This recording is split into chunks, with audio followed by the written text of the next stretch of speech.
গতকাল সন্ধ্যায় আমরা কয়েকজন বসে আছি। বর্তমান পরিস্থিতি নিয়ে আলোচনা করার ফাঁকে ৬-৭ জন ছেলে এসে আমাদের সালাম দিলেন। সালাম দিয়ে আমাদের সাথে তারা কোলাকুলি করলেন এবং স্বাধীনতার যেই উদযাপন বিজয়, সে বিজয়টি উদযাপন করার জন্য তারা আমাদের সাথে কুশল বিনিময় করলেন। তারপর প্রত্যেকের নাম বলার পর ডেফিনেটলি আমাদেরকেও আমাদের নামটি বলতে হচ্ছে। তো আমাদের সাথে একজন বন্ধু ছিলেন হিন্দু। তো শিবির ছেলেটি যখন হিন্দু নামটি শুনলেন তখন একটু বিব্রত বোধ করলেন। তিনি মনে হয় বুঝতে পেরেছেন যে আসলে কারো ধর্ম না জেনে, কারো বর্ণ না জেনে কুশল বিনিময় করার আগে অন্তত এই কাজটি তারা ভুল করছেন, এটি তারা বুঝতে পেরেছেন। তারপর অনেকক্ষণ কথা বলার পর কয়েকবার তাদের জিজ্ঞাসা করা হয়েছিল, আপনারা কে, কারা, আপনারা কোলাকুলি করছেন, আপনাদের কোনো পরিচয় দিচ্ছেন না। এক পর্যায়ে ওই ৬-৭ জন ছেলের মধ্যে একটি ছেলে তাকে শিবির বলে পরিচয় দিল যে আমরা ইসলামিক ছাত্র শিবির। পরে আমি প্রশ্ন করলাম, তাহলে আপনারা আন্দোলন করেছিলেন? এই যে ছাত্র বৈষম্য, আপনারা তো ছাত্র পরিচয় দিচ্ছেন এবং আপনারা কলেজে পড়াশোনা করছেন, অনার্সে পড়ছেন। তখন তার মাথাটি নিচু হয়ে গেল। কিছুক্ষণ পর আবার প্রশ্ন করলাম, বিগত ১৬-১৭ বছর ধরে এই যে রাষ্ট্রের ভিতরে এত অত্যাচার, এত দুর্নীতি, এত গুম, এত খুন, তখন আপনারা কোথায় ছিলেন? আপনাদের প্রতিবাদ তো দেখিনি। এখন আপনারা গর্ত থেকে খোলস ছেড়ে বেরিয়ে আসছেন, এটাকে আমরা ভালোভাবে নিচ্ছি না। আপনারা কি এই সরকারি কলেজের হোস্টেলে থাকেন? তখন ওরা বলতেছে, না আমরা এখানে থাকি না, আমরা বাইরে থাকি, তবে খুব শীঘ্রই আমরা এখানে আমাদের জন্য আলাদা সিট বরাদ্দ থাকবে। তার কথার যে স্পর্ধা, ধৃষ্টতা দেখে আমি একটু অবাক হয়ে গিয়েছি। তারপর তাকে আমি পাল্টা কিছু বলতে গিয়ে আমাকে বাধ্য হয়েছি, বলেছি যে এখানে ছাত্র শিবির, ছাত্রদল এবং ছাত্রলীগের ব্যানারে কাউকে উঠতে দেওয়া হবে না। এই ব্যাপারে কাজ করা হচ্ছে।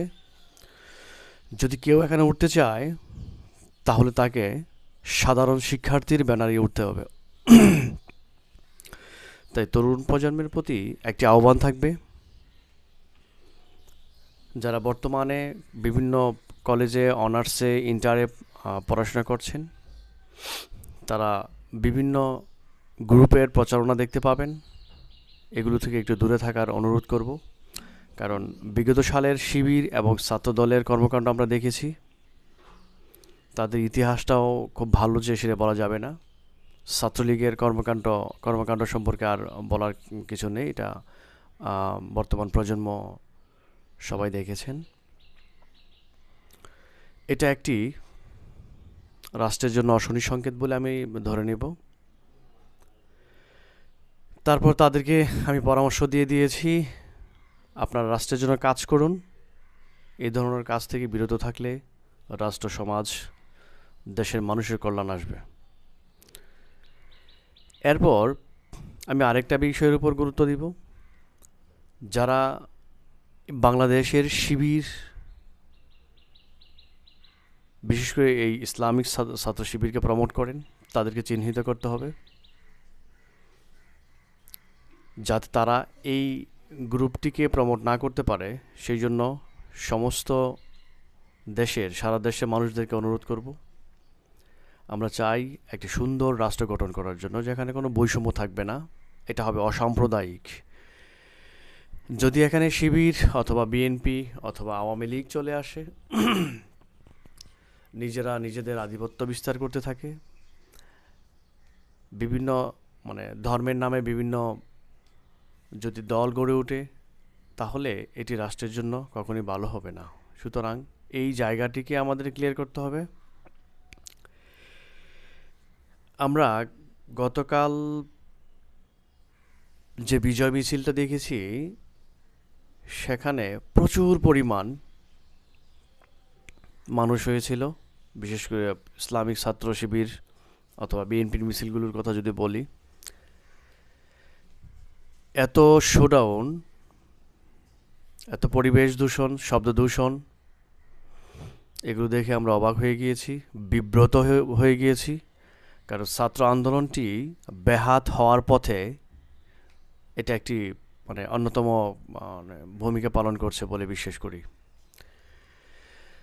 ছাত্ররা তাদের জীবন দিয়ে, রক্ত দিয়ে, পরিশ্রম করে, অনেকে এখনও জেলে আছেন, তারা এই স্যাক্রিফাইসের মধ্য দিয়ে যে বিজয়টি মানে এসেছে, সেটির যে উদযাপনের চিত্রটি দেখা যাচ্ছে দেশব্যাপী, সেটি ভয়ঙ্কর। আবারও বলছি, সেটি ভয়াবহ। সুতরাং বাংলাদেশের মানুষের প্রতি একটা বিনীত অনুরোধ থাকবে, তরুণ প্রজন্মের প্রতি একটি বিনীত অনুরোধ থাকবে, যারা এ ধরনের রাজনীতি অতীতে করে গিয়েছেন তাদের ইতিহাসটি আপনারা ঘাটুন। ছাত্রলীগের ইতিহাস তো আপনারা দেখেছেন। তাদের কাছ থেকে দূরে থাকাটাই আমার মনে হয় তরুণ প্রজন্মের একটি সাফল্য বলে ধরে নিতে পারি। কারণ যে বৈষম্যহীন রাষ্ট্র গঠনের কথা বলা হচ্ছে, সেখানে এই শ্রেণীগুলোকে আমরা বাদ দিয়ে কথা বলি। কারণ আমরা জানি একটা ক্যাম্পাস যদি মুক্ত রাখা যায়, তাহলে বিশেষ করে ছাত্র রাজনীতি মুক্ত রাখা যায়, তাহলে একটা দেশের অভূতপূর্ব উন্নতির একটি চিত্র দেখা যাবে। এটি ডেফিনেটলি বলা যায়। আর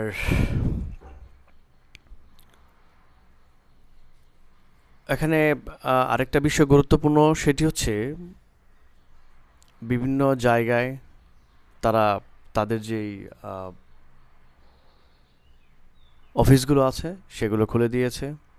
আর সবচেয়ে দুঃখজনক যে ঘটনাটি, সেটি হচ্ছে আমার মনে হচ্ছে সেনাবাহিনী যখন বেশ কয়েকজন লোকজনকে নিয়ে রাষ্ট্রপতির সাথে দেখা করেন, সেখানে বিপত্তি ঘটে। কারণ তিনি সেখানে বিভিন্ন রাজনৈতিক দলের সাথে যারা বিতর্কিত, যাদের ভূমিকা রাষ্ট্রের জন্য ভয়ঙ্কর, সেসব লোকদেরকে আমরা দেখেছি। এই জায়গা থেকে বলা যায়, যেখানে ছাত্রদের ভূমিকাটা থাকার কথা ছিল অগ্রগণ্য বা অগ্রগামী, সেখানে তাদের নিয়ে যাওয়া হয়নি। প্রথম দিনের ঘটনা বলছি, কিন্তু পরবর্তীতে দেখা যাচ্ছে তাদেরকে সেখানে নিয়ে যাওয়ার পর যেই ঘটনাটি ঘটে, তারা একটি শক্তি ফিরে পায়, তারা একটা আশার সঞ্চার করতে থাকে। এটি অত্যন্ত দুঃখজনক। এই ঘটনাটি যদি ঘটতে থাকে, তাহলে ছাত্রদের যে বিজয়, ছাত্রদের এই বিজয়টি অচিরেই ধূলিসাৎ হয়ে যাবে। এই যে অভ্যুত্থান, যেটাকে আমরা বিপ্লব বলে ধরে অনেকেই বলে বেড়াচ্ছি, সেটি ব্যাহত হওয়ার সম্ভাবনা খুবই প্রবল। সুতরাং এদিক থেকে খেয়াল রাখতে হবে, এই বিজয়টি যেন কোনো কুচক্রী মহলের কাছে না যায়। যারা গর্ত থেকে খোলস ছেড়ে বেরিয়ে এসেছে, তাদের হাতে যেন না যায়। আমরা একটি বৈষম্যহীন, সুন্দর, বেজালমুক্ত, দুর্নীতিমুক্ত, ন্যায়পরায়ণ এবং কল্যাণমূলক রাষ্ট্র চাই। ধন্যবাদ আপনাদের এতক্ষণ সাথে থাকার জন্য। ভিডিওটি আর লেন্দি করব না, পরবর্তীতে একটি চমৎকার ব্যাপার নিয়ে আমরা হাজির হব। ভালো থাকবেন।